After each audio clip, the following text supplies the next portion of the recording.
ಚಳಿಯಲ್ಲಿ plastic water tank ಮನೆ. ಪಕ್ಷಿಗಳ ಊರು ಒಂದ್ ಕಾಲದಲ್ಲಿ ಹಚ್ಚ ಹಸಿರಾಗಿರುವ ಹೊಲ ಮರಗಳೊಂದಿಗೆ ನೋಡಕ್ಕೆ ತುಂಬಾನು ಅಂದವಾಗಿತ್ತು. ಆದ್ರೆ ಪಕ್ಕದಲ್ಲಿ ಇವಾಗ ಸಿಟಿ ಇರೋದ್ರಿಂದ ಆ ಸಿಟಿಯ ಕಾಲುಷ್ಯ ಆ ಅಡವಿಯನ್ನ ನಾಶ ಮಾಡ್ತಾ ಇತ್ತು. ಇವಾಗ ಪಕ್ಷಿಗಳಿಗೆ ಗೂಡ್ ಕಟ್ಕೊಳ್ಳಕ್ಕೆ ಒಂದು ಮರ ಕೂಡ ಇಲ್ಲ. ಇರೋ 4 ಮರಗಳು ಕೂಡ ಒಣಗಿನೇ ಹೋಗಿತ್ತು. ಈ ರೀತಿ ಪಕ್ಷಿಗಳು ಕಷ್ಟಪಡುವ ಸಮಯದಲ್ಲಿ ಚಳಿಗಾಲನೂ ಶುರುವಾಯಿತು. ಪಕ್ಷಿಗಳಿಗೆ ಇವಾಗ ಉಳ್ಕೊಳ್ಳಕ್ಕೆ ಮನೇನೂ ಇಲ್ಲ, ಮಕ್ಕಳನ್ನ ಕಾಪಾಡ್ಕೊಳ್ಳಕ್ಕೆ ಬೇರೆ ದಾರಿನೂ ಇಲ್ಲ. ಆ ಸಮಯದಲ್ಲಿ ಟುನಿಗು ಬಚ್ಚಿ ಏನ್ ನಿರ್ಧಾರ ಮಾಡಿದ್ಲು, ಅದು ಪಕ್ಷಿಗಳ ಲೈಫನ್ನ ಹೇಗೆ ಬದಲಾಯಿಸ್ತೋ ಅನ್ನೋದೇ ಈ ಕತೆ. ಒಂದಿನ ಸಂಜೆ 5 ಗಂಟೆಗೆ ಮೇಘಗಳ ಹಿಂದೆ ಸೂರ್ಯ ಮೆಲ್ಲೆ ಮೆಲ್ಲೆ ಹೋಗ್ತಾ ಇದ್ದ.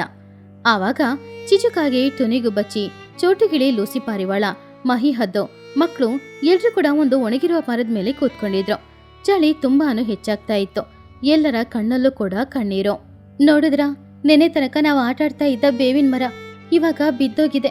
ನಮಗೆ ಗೂಡು ಕಟ್ಕೊಳ್ಳಕ್ಕೆ ಮನೇನೂ ಇಲ್ಲ. ಚಿಕ್ಕ ವಯಸ್ಸಲ್ಲಿ ಆ ಮರದಲ್ಲೇ ನಮ್ ಗೂಡಿದ್ದಿದ್ದು. ಆವಾಗ ಮಹಿ ಹದ್ದು ಅದನ್ನ ನೋಡಿ, ಹಾ, ಏನ್ ಮಾಡೋದು, ಮನುಷ್ಯರಿಗೆ ಮನಸ್ಸು ಅನ್ನೋದು ಇಲ್ಲ. ಅಡವಿನ ನಾಶ ಮಾಡಿ ನಮ್ಮ ಜೀವನನ ನಾಶ ಮಾಡ್ತಾ ಇದ್ದಾರೆ. ನನಗಂದ್ರೆ ವಯಸ್ಸಾಯ್ತು, ಒಂದು ಬೆಟ್ಟದ ಮೇಲೆ ಹೋಗಿ ಕೂತ್ಕೊಂಡ್ರೆ ನನ್ನ ಜೀವನ ಮುಗ್ದೋಗುತ್ತೆ. ಆದ್ರೆ ಈ ಚಿಕ್ಕ ಮಕ್ಕಳ ಗತಿ ಏನಾಗುತ್ತೋ ಭಯ ಆಗ್ತಾ ಇದೆ. ಹೌದು, ಅದ್ ಮಾತ್ರ ಅಲ್ಲ, ನನ್ನ ಸ್ಕಿನ್ ಕೂಡ ತುಂಬಾನೇ ಕಪ್ಪಾಗ್ತಾ ಇದೆ.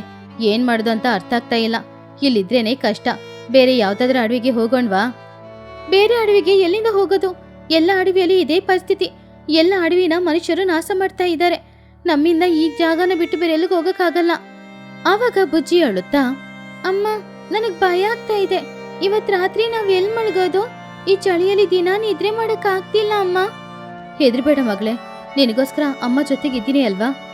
ಹಾಗಂತ ಹೇಳಿದ್ಲೆ ಹೊತ್ತು ತುನಿ ಕೂಡ ಒಳಗಡೆ ಹೆದರ್ತಾ ಇದ್ಲು. ಆ ದಿನ ರಾತ್ರಿ ಸಮಯ ಎಲ್ರೂ ಒಂದು ಗೋಡೆಯ ಮೇಲೆ ಕೂತ್ಕೊಂಡು ಆ ಚಳಿಯಲ್ಲಿ ಮಲಗಿ ನಿದ್ರೆ ಮಾಡಿದ್ರು.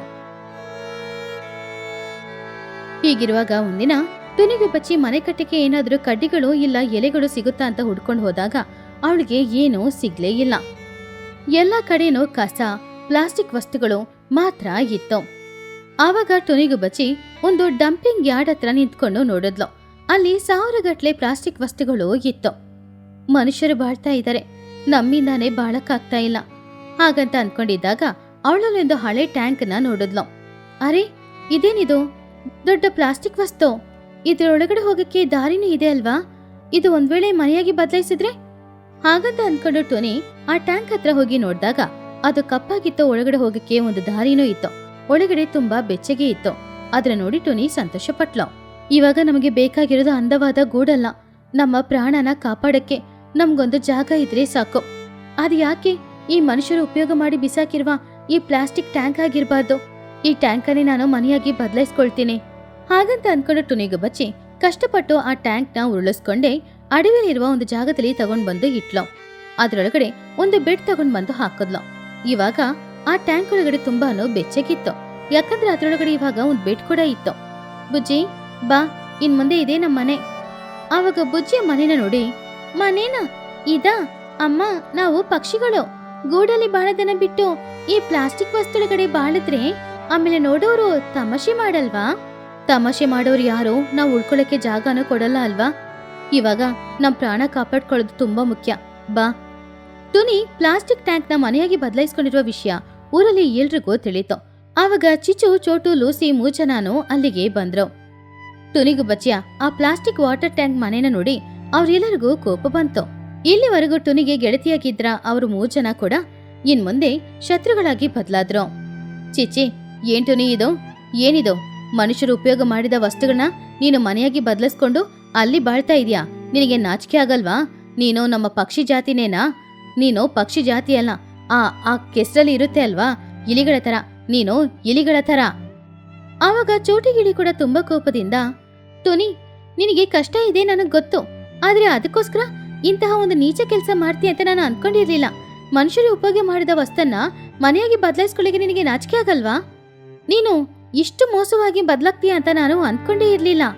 ದಯವಿಟ್ಟು ನಮ್ಮ ಹತ್ರ ಮಾತ್ರ ಬರ್ಬೇಡ, ನಿನ್ನ ಕಂಡ್ರೇನೆ ಅಸಹ್ಯ ಆಗುತ್ತೆ. ಹಾಗಂತ ಹೇಳಿದಾಗ ಟೋನಿ ತುಂಬಾ ಬೇಜಾರು ಮಾಡ್ಕೊಂಡ್ಲು. ಯಾಕೆ ಈ ರೀತಿ ಮಾತಾಡ್ತಿದ್ದೀರಾ? ಬೇರೆ ದಾರಿ ಇಲ್ಲ ಅನ್ನೋದ್ರಿಂದ. ಹಾಗಂತ ಟೋನಿ ಹೇಳೋಷ್ಟರಲ್ಲಿ ಚಿಚುಕಾಗೆ ಪುನಃ, ದಾರಿ ಇಲ್ಲ ಅಂದ್ರೆ ಬದುಕ್ಬೇಡ, ಸತ್ತೋಗು. ಅದನ್ನ ಬಿಟ್ಬಿಟ್ಟು ಇಂತಹ ನೀಚ ಕೆಲಸ ಮಾಡಕ್ಕೆ ನಿನಗೆ ಮನ್ಸಾದ್ರೂ ಹೇಗೆ ಹೋಗ್ತು? ನೀನು ಇನ್ ಮುಂದೆ ನಮ್ಮ ಗೆಳತಿಯಲ್ಲ, ನಾವು ನಿನ್ನ ಗೆಳತಿಯರಲ್ಲ. ಅದ್ ಮಾತ್ರ ಅಲ್ಲ, ನಿನ್ ಮಗಳು ಬುಜ್ಜಿ ನನ್ನ ಮಕ್ಳ ಜೊತೆ ಆಟ ಆಡ್ಬಾರ್ದು. ಇನ್ ಮುಂದೆ ನಿನಗೂ ನಮಗೂ ಯಾವುದೇ ಸಂಬಂಧನೂ ಇಲ್ಲ. ನಮ್ ಹತ್ರ ಮಾತ್ರ ದಯವಿಟ್ಟು ಬಂದ್ಬಿಡ್ಬೇಡ. ಹಾಗಂತ ಎಲ್ರು ಹೇಳ್ತಾ ಇದ್ದಾಗ ತುನಿಗೆ ಮನಸ್ಸೆಲ್ಲ ಚೂರ್ ಆಯ್ತು. ಅವಳ ಗೆಳತಿಯರು ಕೂಡ ಅವಳ ಕಷ್ಟನ ಅರ್ಥ ಮಾಡ್ಕೊಳ್ಳಿಲ್ಲ. ಬುಜ್ಜಿಗೆ ಏನ್ ನಡೀತಾ ಇದೆ ಅನ್ನೋದು ಕೂಡ ಅರ್ಥ ಆಗ್ಲಿಲ್ಲ. ಅವ್ರೆಲ್ರೂ ಬಾಯಿಗೆ ಬಂದ ಹಾಗೆ ಬೈದು ಆಮೇಲೆ ಅಲ್ಲಿಂದ ಹೋದ್ರು. ಪಾಪ ಟುನಿ ಆ ಅವಮಾನ ಭಾರನ ತಡ್ಕೊಂಡು ಅವಳ ಮಗಳ ಜೊತೆ ಮನೆಯೊಳಗಡೆ ಹೋದ್ಲು. ಡಿಸೆಂಬರ್ ತಿಂಗಳು ಕೊನೆ ವಾರ ಬಂತು. ಆ ವರ್ಷ ಚರಿತ್ರೆಯಲ್ಲಿ ಇಲ್ದೇ ಇರುವಷ್ಟು ಚಳಿ ತುಂಬಾ ಹೆಚ್ಚಾಗಿತ್ತು. ಆ ಚಳಿಗೆ ಮರಗಳಲ್ಲಿ ಒಂದು ಎಲೆ ಕೂಡ ಇಲ್ಲ. ಹೊರಗಡೆ ಕಾಲ್ ತೆಗ್ದಿಟ್ರೇನೆ ಐಸ್ ಆಗುವ ಪರಿಸ್ಥಿತಿ. ಅದರ ಜೊತೆ ಇದ್ದಕ್ಕಿದ್ದಂತೆ ಐಸ್ ಕ್ಯೂಬ್ಗಳೇ ಏನೋ ಆಕಾಶದಿಂದ ಬೀಳೋ ಮಂಚು ಅಷ್ಟು ಗಟ್ಟಿಯಾಗಿತ್ತು. ಆ ಮಂಚು ಪಕ್ಷಿಗಳ ಮೇಲೆ ಬಿದ್ದು ಪಾಪ ಚಿಚುಕಾಗಿಯ ರೆಕ್ಕೆಗೆ, ಲೂಸಿ ಪಾರಿವಾಳದ ರೆಕ್ಕೆಗೆ ಕೂಡ ಗಾಯವಾಗಿತ್ತು. ಆ ಚಳಿನ ತಡ್ಕೊಳಕ್ಕಾಗದೆ ಚಿಕ್ಕ ಮಕ್ಕಳಾದ ಬನ್ನು, ಚಿನ್ನು ಇಬ್ರು ಕೂಡ ಮೂರ್ಛೆ ಹೋಗುವ ಪರಿಸ್ಥಿತಿ ಬಂತು. ಮಹಿ ಹದ್ದಿಗೂ ಕೂಡ ಉಸಿರಾಡಕ್ಕೂ ಕಷ್ಟ ಆಗ್ತಾನೆ ಇತ್ತು. ಹಾಗಿರುವಾಗ ಚಿಚುಕಾಗೆ, ಚಿನ್ನೋ ಚಿನ್ನೋ ಏನಾಯ್ತೋ, ಎದ್ದೇಳೋ, ಮಾತಾಡೋ, ಅಮ್ಮನಿಗೆ ಭಯ ಆಗ್ತಾ ಇದೆ ಕಣೋ. ಬನ್ನು ಬನ್ನು ಏನಾಯ್ತೋ, ಅಯ್ಯೋ ದೇವ್ರೆ, ಯಾಕೆ ನಮ್ಗೆ ಇಷ್ಟು ಕಷ್ಟ ಕೊಡ್ತಾ ಇದೀಯಾ? ಹಾಗಂತ ಹೇಳಿ ಮಕ್ಳು ಪ್ರಾಣನ ಕಾಪಾಡಕ್ಕೆ ಎಲ್ರೂ ಒದ್ದಾಡ್ತಾ ಇದ್ರು. ಆದ್ರೆ ಅವ್ರಿಗೆ ಏನು ದಾರಿನೋ ಇಲ್ಲ. ಆವಾಗ ಮಹಿ ಹದ್ದಿಗೆ ಟುನಿಯ ಮನೆ ನೆನಪಾಯ್ತು. ಎಲ್ರೂ ಯೋಚನೆ ಮಾಡ್ಬೇಡಿ, ಬನ್ನಿ, ಇವಾಗ ಟುನಿಗೆ ಅಂತ ಒಂದು ಮನೆ ಇದೆ ಅಲ್ವಾ, ನಮ್ ಮಕ್ಳು ಪ್ರಾಣ ಕಾಪಾಡ್ಕೊಳಕ್ಕೆ ನಾವ್ ಅಲ್ಲಿಗೆ ಹೋಗೋಣ. ಹಾಗಂತ ಹೇಳಿ ಪಕ್ಷಿಗಳೆಲ್ರೂ ಮಕ್ಕಳನ್ನ ಎತ್ಕೊಂಡು ಪಕ್ಕದಲ್ಲಿರುವ ಟುನಿಯ ಮನೆಗೆ ಬಂದ್ರು. ಟುನಿಯ ಪ್ಲಾಸ್ಟಿಕ್ ಮನೆ ತುಂಬಾನು ಚೆನ್ನಾಗಿತ್ತು. ಒಳಗಡೆ ಬೆಚ್ಚಗಿತ್ತು. ಟುನಿ ಹಾಗೂ ಬುಜ್ಜಿ ಯಾವುದೇ ಕಷ್ಟನೂ ಇಲ್ಲದೆ ಮನೆಯೊಳಗಡೆ ಮಲಗಿ ನಿದ್ರೆ ಮಾಡ್ತಾ ಇದ್ರು. ಆವಾಗ ಮಹಿ ಹದ್ದು ಹಾಗೂ ಚಿಚು ಮನೆ ಬಾಗಿಲನ್ನ ತಟ್ಟಿದ್ರು. ಆವಾಗ ಚಿಚುಕಾಗೆ ಜೋರಾಗಿ, ಟುನಿ ಟುನಿ ಎಲ್ಲಿದೀಯಾ? ಒಳಗಡೆ ಇದ್ರೆ ದಯವಿಟ್ಟು ಬಾಗಿಲು ತೆರ್ಕೊಂಡು ಹೊರಗಡೆ ಬಾ. ನಮ್ಮ ಪರಿಸ್ಥಿತಿ ನೋಡು, ನಾವು ಮಾಡಿದ್ದು ತಪ್ಪೆ. ನಿನ್ನ ಬಾಯಿಗೆ ಬಂದ ಹಾಗೆ ಮಾತಾಡಿ ತುಂಬಾನೇ ಅವಮಾನ ಮಾಡಿದ್ದೀವಿ.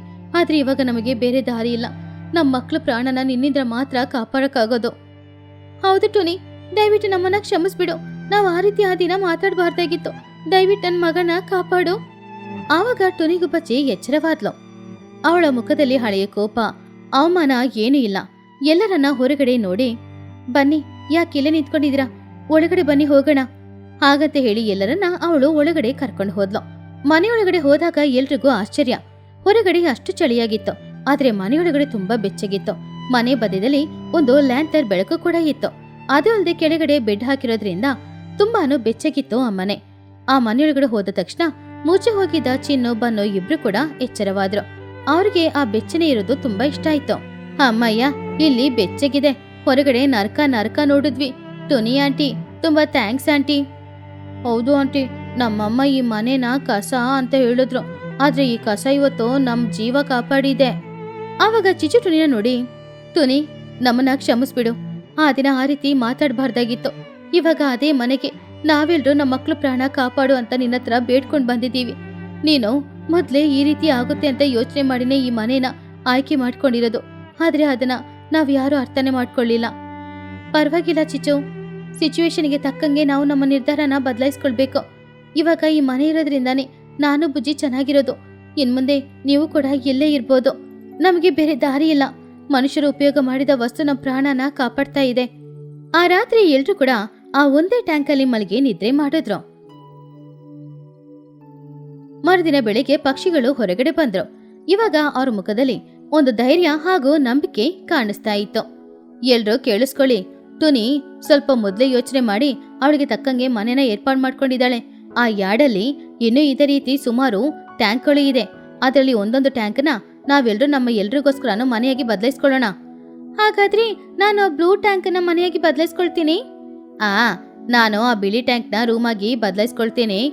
ಹಾಗಂತ ಹೇಳಿ ಪಕ್ಷಿಗಳು ಎಲ್ರೂ ಕೂಡ ಆ ಕಸದಲ್ಲಿರುವ ಟ್ಯಾಂಕ್ಗಳನ್ನ ತಗೊಂಡು ಹೋಗಿ ಅದನ್ನ ಮನೆಯಾಗಿ ಬದಲಾಯಿಸ್ಕೊಂಡು ಲೈನ್ ಆಗಿ ಆ ಟ್ಯಾಂಕ್ಗಳನ್ನ ಇಟ್ಟು ಒಂದು ಕಾಲನಿನ ಸೃಷ್ಟಿ ಮಾಡಿದ್ರು. ಆ ಕಾಲನಿಗೆ ನವಜೀವನ ನಗರ್ ಅನ್ನುವ ಹೆಸರು ಕೂಡ ಇಟ್ರು. ನೋಡಿದ್ರಾ, ಮನುಷ್ಯರು ಬೇಡ ಅಂತ ಬಿಸಾಕಿರುವ ಟ್ಯಾಂಕ್ ಇವಾಗ ನಮಗೆ ಮನೆಯಾಗಿದೆ. ಹೌದು ಬುಜ್ಜಿ, ಇವಾಗ ಮಳೆ ಬಂದ್ರು, ಬಿಸಿಲೊಡಿದ್ರು, ಚಳಿಗಾಳಿ ಬೀಸಿದ್ರು ಕೂಡ ನಾವು ನಮ್ಮ ಮನೆಯೊಳಗಡೆ ಸೇಫ್ ಆಗಿ ಕೂತ್ಕೊಳ್ಬಹುದು. ಒಂದ್ ಕಾಲದಲ್ಲಿ ಪಕ್ಷಿಗಳು ಅವಮಾನ ಅಂತ ಅಂದ್ಕೊಳ್ತಾ ಇದ್ದ ಪ್ಲಾಸ್ಟಿಕ್ ಟ್ಯಾಂಕ್ ಇವಾಗ ಅವರ ಪ್ರಾಣ ಕಾಪಾಡುವ ಮನೆಯಾಗಿ ಬದಲಾಗಿತ್ತು. ಈ ಐಡಿಯಾ ಟುನಿಗೆ ಮೊದ್ಲೇ ಬಂದಿದ್ರಿಂದ ಇವಾಗ ಅವಳು ತುಂಬಾನು ಸಂತೋಷವಾಗಿದ್ಲು. ಅವಳ ದಾರಿಯಲ್ಲೇ ಉಳಿದ ಪಕ್ಷಿಗಳು ಕೂಡ ಅದೇ ರೀತಿ ಮನೆ ಕಟ್ಕೊಂಡು ತಮ್ಮ ಮಕ್ಕಳ ಜೊತೆ ಸಂತೋಷವಾಗಿ ಬಾಳ್ತಾ ಇದ್ರು. ಇವಾಗ ಚಳಿಯಲ್ಲಿ ಮಕ್ಕಳನ್ನ ಇಟ್ಕೊಂಡು ಪ್ರಾಣ ಬಿಡ್ಬೇಕಾಗಿರೋ ಅವಶ್ಯಕತೆ ಅವ್ರು ಯಾರಿಗೂ ಇಲ್ಲ.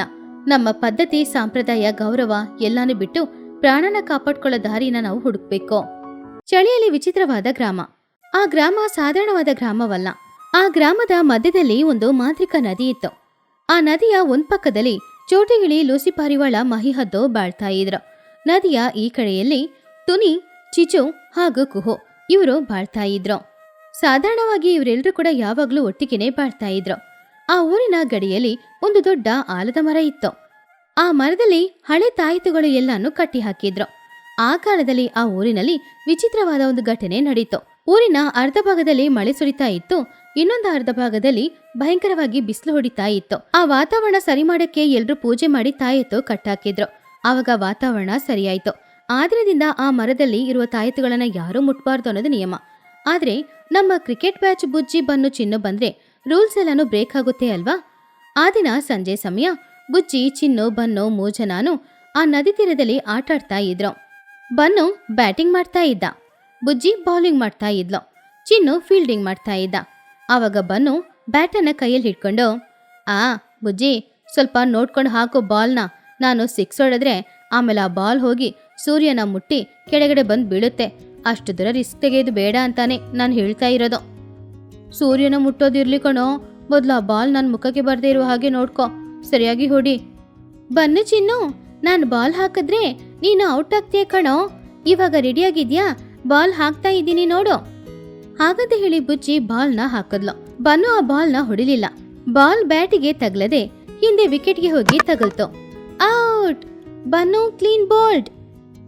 ಇಲ್ಲ, ಇದು ಮೋಸ. ನಾನು ಪ್ರಿಪೇರ್ ಆಗಿಲ್ಲ. ನಾನು ಬ್ಯಾಟ್ ತೆಗಿವಾಗ ಸೊಳ್ಳೆ ಒಂದು ಕಚ್ಬಿಡ್ತು. ಆದ್ರಿಂದ ನನ್ನ ಕಾನ್ಸಂಟ್ರೇಷನ್ ಮಿಸ್ ಆಯ್ತು. ನಾನು ಒಪ್ಕೊಳ್ಳಲ್ಲ. ಬನ್ನು, ನೀನ್ ಯಾವಾಗ್ಲೂ ಇಷ್ಟೇ ಕಣೋ, ನೀನ್ ಸೋತಿದ್ರೆ ಒಪ್ಕೊಳ್ಳಲ್ಲ. ಬುಜ್ಜಿ, ಇವಾಗ ನೀನು ಹೋಗಿ ಬ್ಯಾಟಿಂಗ್ ಮಾಡು, ಬನ್ನು ಬೌಲಿಂಗ್ ಮಾಡ್ಲಿ. ಸರಿ, ನಾನು ಬೌಲಿಂಗ್ ಮಾಡ್ತೀನಿ. ಆದ್ರೆ ನಾನು ಹಾಕೋ ಸ್ಪೀಡಿಗೆ ಪಾಪ ಬುಜ್ಜಿ ಹೆದರದೇ ಇದ್ರೆ ಸರಿ. ಹಾಗಂತ ಹೇಳಿ ಬುಜ್ಜಿ ಬ್ಯಾಟ್ ತಗೊಂಡು ನಿಂತ್ಕೊಂಡಿದ್ಲು. ಬನ್ನು ಬಾಲ್ ಹಾಕ್ತೀನಿ ಅಂತ ಹೇಳಿ ಬಾಲ್ನ ಮೇಲೆ ಉರುಳಿಸಿ ಬಿಟ್ಟ. ಏನು ಇದು? ಇದ ಬಾಲ್ ಹಾಕೋದು? ಹೇಗ್ ಹೊಡಿತೀನಿ ಅಂತ ನೋಡು. ಹಾಗಂತ ಹೇಳಿ ಬುಜ್ಜಿ ಆ ಬಾಲ್ನ 6 ಹೊಡೆದ್ಲು. ಅದು ದೂರ ಹಾರ್ಕೊಂಡು ಹೋಯ್ತು. ಹಾಗೆ ಹಾರ್ಕೊಂಡು ಹೋದ ಬಾಲು ಮರದಲ್ಲಿ ಕಟ್ಟಾಕಿದ್ದ ಆ ತಾಯತ್ತಿಗೆ ಬಲವಾಗಿ ಹೊಡೆದು ಅಲ್ಲಿಂದ ಕೆಳಗಡೆ ಬಿದ್ದೋಯ್ತು. ಅಯ್ಯೋ ಬುಜ್ಜಿ, ನೀನು ತಾಯತ್ಗೆ ಹೊಡೆದಿದೀಯಾ? ಆವಾಗ ತಕ್ಷಣ ಆ ಹಗ್ಗದಲ್ಲಿ ಕಟ್ಟಿದ್ದ ತಾಯತ್ತು ಕೆಳಗಡೆ ಇದ್ದ ನದಿಯಲ್ಲಿ ಬಿದ್ದೋಯ್ತು. ಹಾಗೆ ಆ ತಾಯತ್ತು ನದಿಯಲ್ಲಿ ಬಿದ್ದ ಕ್ಷಣ ಪುನಃ ಆ ಊರಿನಲ್ಲಿ ವಾತಾವರಣ ಭಯಂಕರವಾಗಿ ಬದಲಾಯಿತು. ಇದ್ದಕ್ಕಿದ್ದಂತೆ ಗುಡುಗು ಮಿಂಚು ಶಬ್ದ, ಗಾಳಿ ಬೇಗ ಬೀಸ್ತಾ ಇತ್ತು, ತಂಪಾಗಿ ಬೀಸ್ತಾ ಇತ್ತು ಬೇರೆ. ಅರೆ, ಏನೇ ಇದು? ಆಕಾಶದಲ್ಲಿ ಯಾರಾದ್ರೂ ಬಿರಿಯಾನಿ ಮಾಡ್ತಾ ಇದ್ದಾರಾ? ಬಿರಿಯಾನಿ ಡಬ್ಬನ ಹೊಡೆಯೋ ತರ ಢಗ್ ಢಗ್ ಅಂತ ಶೌಂಡ್ ಕೇಳ್ತಾ ಇದೆ. ಇಲ್ಲ ಕಣ ಬನ್ನು, ನಾವ್ ಏನೋ ತಪ್ಪು ಮಾಡಿದೀವಿ. ಆ ತಾಯತ್ತ ನೀರಲ್ಲಿ ಬಿದ್ದೋಯ್ತಾ ಅಲ್ವಾ? ದೊಡ್ಡವರು ಹೇಳಿದ್ರಲ್ವಾ ಆ ತಾಯತ್ತನ ಮುಟ್ಲೇಬಾರ್ದು ಅಂತ. ಒಂದು ಕ್ಷಣದಲ್ಲಿ ವಾತಾವರಣ ಬೇರೆಯಾಯಿತು. ಚೋಟು, ಲೂಸಿ, ಮಹಿ ಇರುವ ಕಡೆ ಭಯಂಕರವಾಗಿ ಬಿಸಿಲು ಹೊಡೆಯಕ್ಕೆ ಶುರುವಾಯಿತು. ಅಲ್ಲಿದ್ದ ಮರಗಳೆಲ್ಲಾನು ಒಣಗೋಗ್ತಾ ಇತ್ತು. 50 ಡಿಗ್ರಿ ಮೇಲೆ ಬಿಸಿಲಿತ್ತು. ಇನ್ನೊಂದ್ ಕಡೆ ತುನಿ, ಕುಹು ಹಾಗೂ ಚೋಟು ಬಾಳ್ತಾ ಇದ್ದ ಕಡೆ ಇದ್ದಕ್ಕಿದ್ದಂತೆ ಮೋಡಗಳೆಲ್ಲ ಕಪ್ಪಾಯಿತು. ತಂಪಾದ ಗಾಳಿ ಬೀಸ್ತಾ ಇತ್ತು. ನೋಡ್ತಾ ಇದ್ದಾಗಲೇ ಮಂಚು ಬೀಳಕ್ಕೆ ಶುರುವಾಯಿತು. ಅಲ್ಲಿ ವಾತಾವರಣ -0 ಡಿಗ್ರಿಗೆ ಹೋಯ್ತು. ನಮ್ಮ ಮನೆಯವರ ಕಡೆ ನೋಡ್ರೋ, ಎಲ್ಲ ವೈಟ್ ಆಗಿ ಬದಲಾಗ್ತಾ ಇದೆ, ಮಂಚು ಮಳೆ ಬೀಳ್ತಿದೆ. ನಮ್ಮನೆಗಿರೋ ಕಡೆ ನೋಡೋ, ಎಷ್ಟು ಜೋರಾಗಿ ಬಿಸಿಲು ಬರ್ತಾ ಇದೆ ಅಂತ. ನಮ್ಮಮ್ಮ ಏನಾದ್ರೋ ಏನೋ. ಬಂದ್ರೋ, ಎಲ್ರೂ ನಮ್ಮ ಮನೆಗೆ ಹೋಗೋಣ, ಏನ್ ನಡೀತಾ ಇದೆ ಅಂತ ನೋಡೋಣ. ತುನಿ, ಚಿಚು, ಕುಹು ಇರುವ ಕಡೆ ಎಲ್ಲಾನು ಜೋರಾಗಿ ಮಂಚು ಮಳೆ ಬರೋದ್ರಿಂದ ಚಿಚುಕಾಗೆ ಮನೆಯೊಳಗಡೆ ಇದ್ಕೊಂಡು ಸುಮಾರು ಸ್ವೆಟರ್ಗಳನ್ನ ಹಾಕೊಂಡ್ಲು. ಅಯ್ಯೋ, ಏನಿದೋ, ಇದ್ದಕ್ಕಿದ್ದಂತೆ ವಾತಾವರಣ ಬದಲಾಗ್ತಾ ಇದೆ, ಮಂಚು ಮಳೆ ಸುರಿತಾ ಇದೆ, ಚಳಿ ತಡ್ಕೊಳಕ್ಕಾಗ್ತಾ ಇಲ್ಲ. ಈ ಚಳಿಯಲ್ಲಿ ನನ್ನ ಲಿಪ್ಸ್ಟಿಕ್ ಎಲ್ಲ ಬೇರೆ ಐಸ್ ತರ ಆಗ್ಬಿಟ್ಟಿದೆ, ಏನ್ ಮಾಡೋದು?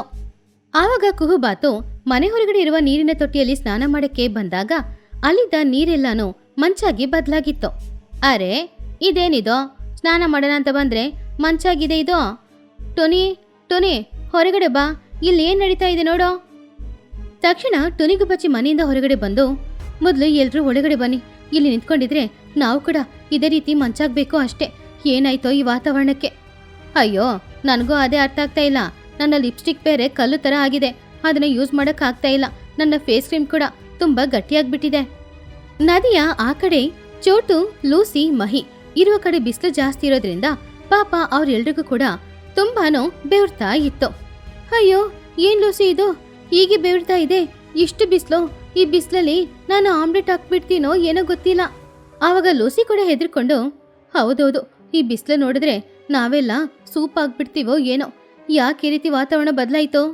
ಆವಾಗ ಮಹಿಹದ್ದು ಕನ್ನಡಕ ಹಾಕೊಂಡು ಹೊರಗಡೆ ಬಂತು. ಈ ಪ್ರಕೃತಿಗೆ ಏನೋ ಆಗಿದೆ. ಆ ಕಡೆ ಮಂಚು ಬೀಳ್ತಾ ಇದೆ, ಈ ಕಡೆ ಬಿಸಿಲು ಹೊಡಿತಾ ಇದೆ. ಖಂಡಿತ ಈ ಮಾಯಾ ನದಿಗೆ ಏನೋ ಆಗಿದೆ. ಬನ್ನಿ ನದಿ ತೀರಕ್ಕೆ ಹೋಗಿ ನೋಡೋಣ. ಆವಾಗ್ಲೇ ಬನ್ನುಗಿಳಿ ಅಲ್ಲಿಂದ ಹಾರ್ಕೊಂಡ್ ಬಂದ. ಅಮ್ಮ ಅಮ್ಮ, ನನ್ನನ್ನು ಕಾಪಾಡಮ್ಮ. ನನ್ನ ಕೈಯಲ್ಲಿದ್ದ ಚಾಕ್ಲೇಟ್ ಎಲ್ಲಾನು ಕರಗಿ ಇವಾಗ ಚಾಕ್ಲೇಟ್ ಸಾಸ್ ಆಗಿದೆ. ನನ್ನ ಕೈಯಲ್ಲಿದ್ದ ಐಸ್ ಕ್ರೀಮ್ ಎಲ್ಲಾನು ಕರಗಿ ಹೋಗಿ ಇವಾಗ ಮಿಲ್ಕ್ ಶೇಕ್ ಆಗಿದೆ. ಅಮ್ಮ, ಮನೆಯೊಳಗಡೆ ಲಡ್ಡು ಬೇರೆ ಇಟ್ಟಿದೆ. ಇವಾಗ ಲಡ್ಡು ಹೇಗಿದೆಯೋ ಏನೋ, ಲಡ್ಡನ್ನ ಕಾಪಾಡಮ್ಮ. ಸುಮ್ನಿರ ನೀನು, ಲಡ್ಡು ನೀನು ಅಂತ ನಮ್ಮ ಪ್ರಾಣನೇ ಹೋಗೋ ಥರ ಇದೆ. ಈ ಪ್ರಕೃತಿ ವಿಪತ್ತಿಗೆ ಏನ್ ಕಾರಣನೋ? ಎಲ್ರೂ ನದಿ ತೀರಕ್ಕೆ ಬಂದ್ರು. ಆ ಸೀನ್ ನೋಡಕ್ಕೆ ಫನ್ನಿ ಆಗಿತ್ತು. ಈ ಕಡೆ ಚೋಟು, ಮಹಿ, ಲೂಸಿ ಎಲ್ರು ಕೂಡ ಬಿಸ್ಲಿಗೆ ಬೆವರ್ತಾ ಇದ್ರು. ಆ ಕಡೆ ಟುನಿ, ಚಿಚು, ಕುಹು ಎಲ್ರು ಕೂಡ ಮಂಕಿ ಕ್ಯಾಪ್ ಹಾಕೊಂಡಿದ್ರು. ನದಿ ಮಧ್ಯದಲ್ಲಿ ಸರಿಯಾಗಿ ವಾತಾವರಣ ಬೇರ್ಪಡೆಯಾಗಿತ್ತು. ಆವಾಗ ಚಿಚುಕಾಗೆ, ಅರೆ ಏನ್ ಚೋಟು, ನಿನ್ನ ಮುಖ ಬಾಡಿ ಹೋಗಿದೆ, ಒಣಗೋಗಿರುವ ದೋಸೆ ತರ. ನನ್ ಮೂಗು ನೋಡು ಈ ಕಡೆ ಎಷ್ಟು ಕೆಂಪಾಗಿದೆ ಅಂತ. ಆವಾಗ ಚೋಟುಗಿಳಿ ಚಿಚುನ ನೋಡಿ, ಚಿಚು ನಿನಗೇನು ಹುಚ್ಚಿಡ್ದಿದ್ಯಾ? ಇಷ್ಟು ಬಿಸಿಲಲ್ಲಿ ಮಂಕಿ ಕ್ಯಾಪ್, ಸ್ವೆಟರ್ ಹಾಕೊಂಡಿದ್ಯಾ? ನಾವಿಲ್ಲಿ ಬಿಸಿಲಲ್ಲಿ ಪಾಪ್ಕಾರ್ನ್ ತರ ಸಿಡಿತಾ ಇದ್ದೀವಿ. ಅಯ್ಯೋ ಚೋಟು, ಸರಿಯಾಗಿ ನೋಡು, ಅವ್ರ ಕಡೆ ಮಂಚು ಬೀಳ್ತಾ ಇದೆ, ಆ ಕಡೆ ಸ್ವಲ್ಪ ಕೂಡ ಬಿಸಿಲೇ ಇಲ್ಲ ಕಣೆ. ಹಾ ಹೌದು ಲೂಸಿ, ನಮ್ಮ ಕಡೆ ಫ್ರಿಡ್ಜ್ ಆನ್ ಮಾಡಿಟ್ಟಿದ್ದಾರೆ, ನಿಮ್ಮ ಕಡೆ ಓವನ್ ಆನ್ ಮಾಡಿಟ್ಟಿದ್ದಾರೆ. ಅರೆ ಸ್ವಲ್ಪ ನಿಶಬ್ದವಾಗಿರಿ. ಏನ್ ನಡೀತು? ಬೆಳಿಗ್ಗೆ ವಾತಾವರಣ ಸರಿಯಾಗಿತ್ತು ತಾನೆ? ಆ ಮರದಲ್ಲಿದ್ದ ತಾಯಿತೇನಾಯ್ತು? ಹಾಗಂತ ಹೇಳಿ ಮಹಿಹದ್ದು ಆ ಮರನ ನೋಡಿದಾಗ ಅಲ್ಲಿ ಹಗ್ಗ ಮಾತ್ರ ಇತ್ತು, ಅದರಲ್ಲಿದ್ದ ತಾಯತ್ತು ಕಾಣಿಸ್ಲಿಲ್ಲ. ಅರೆ ಇದೇನಿದು, ಅಲ್ಲಿ ಹಗ್ಗ ಮಾತ್ರ ಇದೆ, ಅದ್ರಲ್ಲಿ ಇರ್ಬೇಕಾಗಿರೋ ತಾಯತ್ತೆಲ್ಲಿ? ಯಾರು ಏನ್ ಮಾಡಿದೋ? ಹಾಗಂತ ಹೇಳಿದಾಗ ಮಕ್ಕಳೆಲ್ಲರೂ ಹೆದರ್ತಾ ಇದ್ರು. ಆವಾಗ ಬುಜ್ಜಿ ಸ್ವಲ್ಪ ಧೈರ್ಯದಿಂದ, ನಮ್ಮನ್ನ ಕ್ಷಮಿಸ್ಬಿಡಿ ಅಜ್ಜಿ, ನಾವು ಕ್ರಿಕೆಟ್ ಆಡ್ತಾ ಇದ್ದಾಗ ನಾನೇ ಬಾಲ್ನ ಹೊಡೆದಿದ್ದು. ಆ ಬಾಲ್ ಹೋಗಿ ತಾಯತ್ಗೆ ತಟ್ಟಿ ಆ ತಾಯತ್ತು ಅಲ್ಲೇ ಇದ್ದ ನದಿಯಲ್ಲಿ ಬಿದ್ದೋಯ್ತು, ಬೇಕಂತ ಮಾಡಿಲ್ಲ. ಏನೋ ತಾಯತ್ತು ನದಿಯಲ್ಲಿ ಬಿದ್ದೋಯ್ತಾ? ಅಯ್ಯೋ ದೇವ್ರೆ, ಅದಕ್ಕೇನ ವಾತಾವರಣ ಈ ರೀತಿ ಬದಲಾಗಿದ್ದು? ಇವಾಗ ಏನ್ ಮಾಡೋದು? ಆವಾಗ ಬನ್ನು ಸ್ವಲ್ಪ ಧೈರ್ಯದಿಂದ ಬಂದು, ಆ ಅಜ್ಜಿ ಇದ್ರಲ್ಲಿ ನನ್ನ ತಪ್ಪೇನಿಲ್ಲ, ನಾನು ಮೆಲ್ಲೆನೆ ಬಾಲ್ ಹಾಕ್ತೆ, ಆದ್ರೆ ಬುಜ್ಜಿ ಹೊಡೆದಾಗ ಅದು 6 ಹೊಡೀತು. ಇವಾಗ ಅದರಲ್ಲಿ ಏನೂ ಇಲ್ಲ. ನಮಗೆ ತುಂಬ ಸೆಕೆ ಆಗುವಾಗ ನಾವು ಸ್ವಲ್ಪ ಆ ಕಡೆ ಹೋಗೋಣ, ಅವ್ರಿಗೆ ತುಂಬ ಚಳಿ ಆದರೆ ಅವರು ಸ್ವಲ್ಪ ಈ ಕಡೆ ಬರಲಿ, ಹೀಗೆ ಶಿಫ್ಟಿಂಗಲ್ಲಿ ನಾವು ಬದುಕ್ಬೋದಲ್ವಾ? ಬಾಯಿ ಮುಚ್ಕೊಂಡು ಸುಮ್ಮನೆರೋ, ಒಂದ್ಸಲ ಆ ಕಡೆ ಈ ಕಡೆ ಅಂತ ಬಂದು ಹೇಗೆ ಜೀವನ ಬಾಳಕ್ಕಾಗುತ್ತೆ? ಮೊದಲು ಆ ತಾಯತನ ಹೋಗಿ ತೆಗಿಬೇಕಷ್ಟೆ. ಅಮ್ಮ, ನದಿಯಲ್ಲಿ ಮುಚ್ಚಲೇ ಇರುತ್ತೆ, ನಾನು ಹೋಗಿ ತಾಯತ್ತು ತೆಗೆದ್ರೆ ಅದು ನನ್ನನ್ನು ಕಚ್ಚಿಬಿಡುತ್ತೆ. ನಾನು ಹೋಗ್ತೀನಿ, ನಾನು ಬಾತು ತಾನೆ, ನನಗೆ ಈಜು ಹೊಡಿಕೆ ಬರುತ್ತೆ, ಇಲ್ಲಿರೋದಕ್ಕಿಂತ ನೀರಲ್ಲಿರೋದೇ ಬೆಸ್ಟು. ಹಾಗಂತ ಹೇಳಿ ಕುಹುಬಾತು ಹಾಗೂ ಲೂಸಿ ಪಾರಿವಾಳ ಇಬ್ರು ತಾಯತ್ತು ತೆಗೆದಕ್ಕೋಸ್ಕರ ಹೋದ್ರು. ನದಿಯಲ್ಲಿ ಬಿದ್ದು ಅವರು ತಾಯಿ ತುಡುಕ್ತಾ ಇದ್ದಾಗ ನೀರು ಒಂದ್ ಕಡೆ ಬಿಸಿಯಾಗಿತ್ತು, ಒಂದ್ ಕಡೆ ತಣ್ಣಗಿತ್ತು. ಹೇಗೋ ಕಷ್ಟಪಟ್ಟು ಆ ನೀರಿನಲ್ಲಿ ತಾಯತ್ತು ಎಲ್ಲಿದೆ ಅಂತ ನೋಡಿ ಹೊರಗಡೆ ಎತ್ಕೊಂಡು ಬಂದ್ರು. ಅದ್ರ ನೋಡಿ ಎಲ್ರೂ ಸಂತೋಷ ಪಟ್ರು. ಬನ್ನಿ, ಇವಾಗ ಪೂಜೆ ಮಾಡಿ ಇದನ್ನ ಪುನಃ ಮರದಲ್ಲಿ ಕಟ್ಬೇಕು. ಮಹಿಹದ್ದು ಮಂತ್ರನ ಹೇಳಿ, ಓಂ ಗ್ರೀಂ ಸ್ವಾಹ, ವೆದರ್ ಚೇಂಜ್ ಸ್ವಾಹ ಹಾಗಂತ ಹೇಳಿ ಅರಿಶಿಣ ಕುಂಕುಮ ಎಲ್ಲಾನು ಆ ಮರಕ್ಕೆ ಹಾಕಿ ಆ ತಾಯತನ್ನ ಪುನಃ ಆ ಹಗ್ಗದಲ್ಲಿ ಗಟ್ಟಿ ಹಾಕಿ ಕಟ್ ಹಾಕಿದ್ರು. ಇವಾಗ ಎಲ್ಲಾನು ಮಾಡಿ ಆಯ್ತು. ದೇವ್ರೆ, ನಾವು ಮಾಡಿರೋ ತಪ್ಪನ್ನ ಕ್ಷಮಿಸಿ ನಮ್ ವಾತಾವರಣನ ಸರಿ ಮಾಡಿ. ಹಾಗಂತ ಮಹಿಹದ್ದು ಬೇಡ್ಕೊಂಡ ತಕ್ಷಣ ಪುನಃ ವಾತಾವರಣದಲ್ಲಿ ಬದಲಾವಣೆ ಬಂತು. ಇವಾಗ ಯಾವ ಕಡೆನೂ ಬಿಸಿಲು ಹೆಚ್ಚಾಗಿಲ್ಲ, ಚಳಿನೂ ಹೆಚ್ಚಾಗಿಲ್ಲ. ವಾತಾವರಣ ಯಾವಾಗ್ಲೂ ತರ ತುಂಬಾ ಚೆನ್ನಾಗಿತ್ತು. ಅಮ್ಮಯ್ಯ, ಹೇಗೋ ತಪ್ಪಿಸ್ಕೊಂಡಾಯ್ತು. ಅಮ್ಮ, ನನ್ನ ಲಿಪ್ಸ್ಟಿಕ್ಕು ಇವಾಗ ಚೆನ್ನಾಗಿರುತ್ತೆ, ನನ್ನ ಮೇಕಪ್ ಕಿಟ್ಗೆ ಏನೂ ಆಗಿರಲ್ಲ. ಅಮ್ಮಯ್ಯ, ಬಿಸಿಲಲ್ಲಿ ಪಾಪ್ಕಾರ್ನ್ ಆಗಿ ಸಿಡಿತೀನೋ ಅಂತ ಅಂದ್ಕೊಂಡಿದ್ದೆ, ಹೇಗೋ ತಪ್ಪಿಸ್ಕೊಂಡಾಯ್ತು. ಎಲ್ಲ ಚೆನ್ನಾಗಿದೆ, ಆದ್ರೆ ಆ ಕಡೆ ಇಟ್ಟಿದ್ದ ನನ್ನ ಲಡ್ಡು ಕರಗಿ ಹೋಯ್ತು, ಈ ಕಡೆ ಇಟ್ಟಿದ್ದ ಐಸ್ ಕ್ರೀಮ್ ಎಲ್ಲಾನು ಐಸ್ ತರನೇ ಹಾಕ್ಬಿಡ್ತು. ಇವಾಗ ನಾನು ಏನಂತ ತಿನ್ನೋದು? ನೀನ್ ಮಾಡಿದ ಕೆಲ್ಸಕ್ಕೆ ಯಾರು ಹೊಡೆದಿಲ್ಲ ಅಲ್ವಾ, ಅದಕ್ಕೆ ಅಹಂಕಾರದ ಮಾತು ನಿನಗೆ. ಇಲ್ಲಿ ನೋಡ್ರೋ, ಇನ್ ಯಾವಾಗ್ಲೂ ಇಲ್ಲಿ ಕ್ರಿಕೆಟ್ ಆಡ್ಬಾರ್ದು, ಮೈದಾನದಲ್ಲಿ ಹೋಗಿ ಆಟ ಆಡ್ಬೇಕು. ಅದು ಒಳ್ಳೆ ವಿಷಯ. ದೊಡ್ಡವರು ಹೇಳೋ ಮಾತಿಗೆ ಒಂದು ಅರ್ಥ ಖಂಡಿತ ಇರುತ್ತೆ. ಮಕ್ಕಳು ಅದನ್ನ ಆಟವಾಗಿ ತಗೊಂಡು ಈ ರೀತಿ ಎಲ್ಲ ಮಾಡಬಾರ್ದು ಗೊತ್ತಾ? ಸರಿ ಅಜ್ಜಿ, ಇವಾಗ ವಾತಾವರಣ ಸರಿ ಆಯ್ತಲ್ವಾ? ಹಾಗಾದ್ರೆ ನಾವು ಅದನ್ನ ಸೆಲೆಬ್ರೇಟ್ ಮಾಡ್ಬೇಕು ಅಲ್ವಾ? ಚಿಚ್ಚು ಅತ್ತೆ, ನಮ್ಮೆಲ್ರಿಗೋಸ್ಕರ ಪಾಯಸ ಮಾಡಿ ಕೊಡ್ತೀರಾ?